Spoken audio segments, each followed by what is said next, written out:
Ang dolphin na ito ay lubhang nakamamatay, kaya nanghuhuli ng malalaking puting pating. Kilalanin ang orca, na kilala rin bilang killer whale, isa sa mga pinakakakilakilabot na mandaragit sa kaagatan. Sa kabila ng kanilang pangalan, ang mga killer whale ay talagang ang pinakamalaking miyembro ng pamilya ng dolphin. Maaari silang lumaki ng hanggang 32 talampakan ang haba at tumitimbang ng hanggang 6 na tonelada, na ginagawa silang nangungunang maninila sa tuktok ng kaagatan. Ang orcas ay napakatalino at bihasang mga ngaso, nakilala sa kanilang komplikadong mga diskarte sa pangangaso at kahangahangang pagtutulungan ng magkakasama. Ang kanilang kapansin-pansin na itim at puti na kulay ay nagsisilbing isang nakakagambala. Nakakagambalang pagbabalat kayo na naghiwa-hiwalay sa kanilang balangkas sa tubig at ginagawa silang mas tago ng mga ngaso.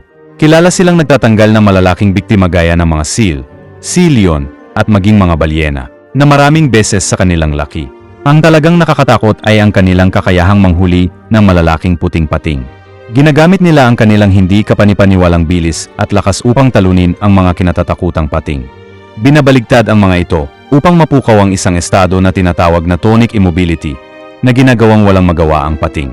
Nakakatakot, ang mga orcas ay isa rin sa ilang mga hayop na kilala na nagsasagawa ng infanticide, na pinapatay ang mga supling ng mga karibal, pa sa pangingibabaw sa loob ng kanilang estrukturang panlipunan.